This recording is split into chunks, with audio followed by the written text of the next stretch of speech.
Hey, everybody. Thanks for joining us on this Monday, January 5th. I'm CJ Lemaster, your lead investigative reporter and your host for the WLBT Digital News Desk here on WLBT Plus. Hope you're having a good start to your work week so far. Got a lot of stories we want to get to. Got several of you watching right now on our Facebook live stream and also our YouTube platforms as well. We also have folks watching on our OTT platform, which is basically when you download the app, you go to our watch live feature. You can watch right there as well. A lot of different ways to be able to watch everything. Britt saying hi. Hey, CJ and everyone. I'm back from a long extended break. Well, it sounds like it was a well-deserved break, and I hope that you had a wonderful time.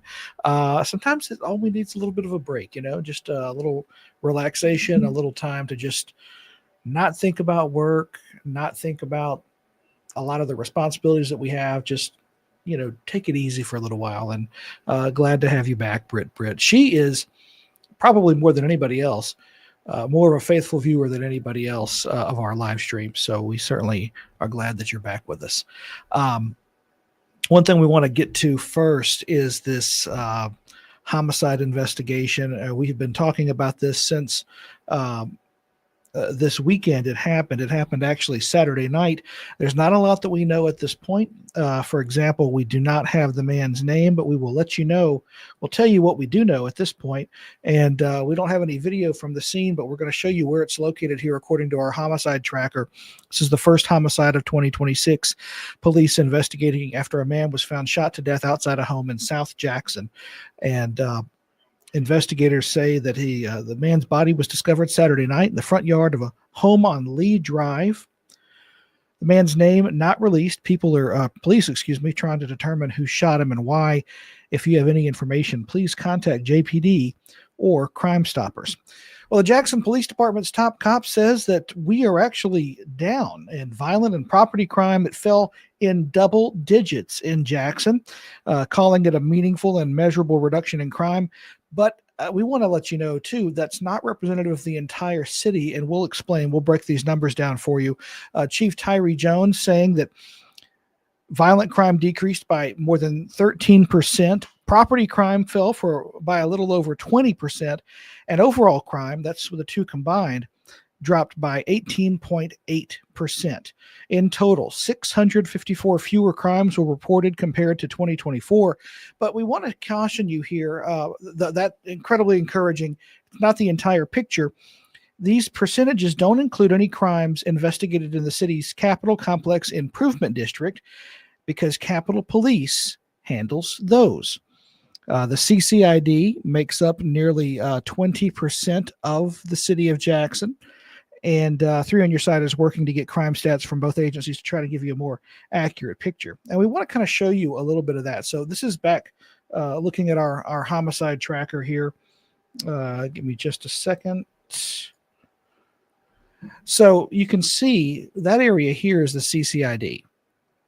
You can see how much of it is taken up, how much the city is taken up by this area. So anything that happens in this part of the city is not reflected in Jackson Police Department's crime stats because they're not investigating it. CCID area here, that Capitol Police have primary jurisdiction, which means they are the ones who respond. JPD can only assist, but JPD is primary in the rest of the city.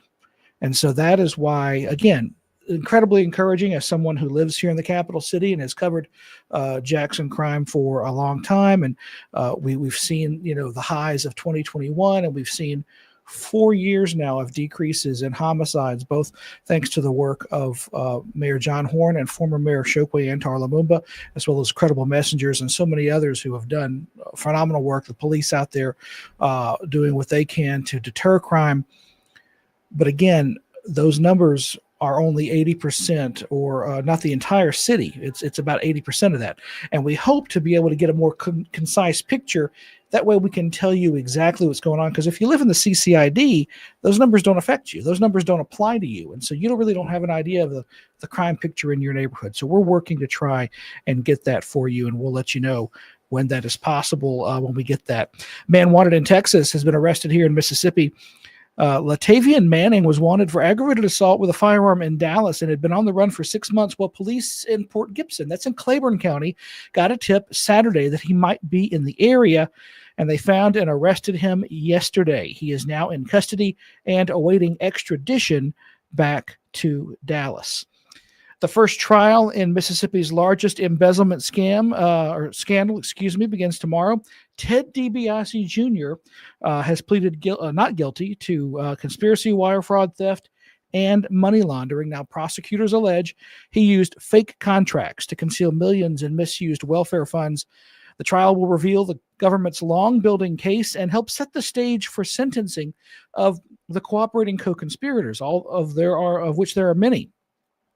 Although one legal expert told us last week their outcomes may not depend on whether DiBiase is convicted. We will be following this trial and will keep you updated on any new developments in that case. Also, beginning tomorrow, lawmakers returning to the state capitol as the new legislative session gets underway. The session officially begins at noon.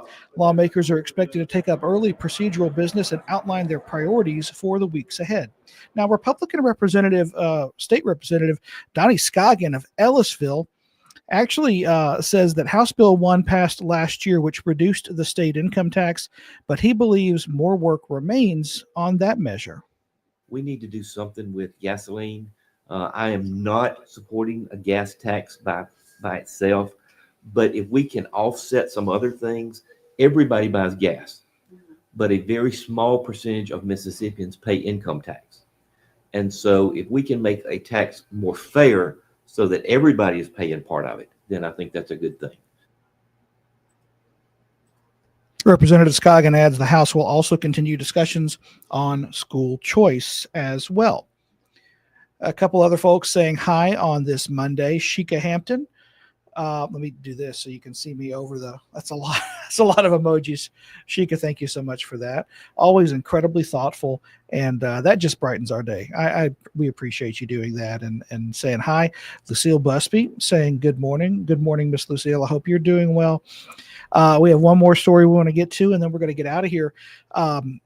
You have probably been keeping up with, no doubt, the Ole Miss Rebels' phenomenal year. Football season has been wonderful. You may not realize this, but Lane Kiffin already got paid, for the Rebels winning that college football playoff game against Georgia. Well, that's not the end of that. He could actually make more money, and we want to take a little look at that. And this, if Ole Miss wins, I should say this week, its former coach will get even more money. Lane Kiffin's deal with LSU includes the bonuses he would have received if he were still in Oxford. That means LSU pays Kiffin at least $500,000 just for making the semifinals. If the Rebels win and advance to the final game, he gets $750,000.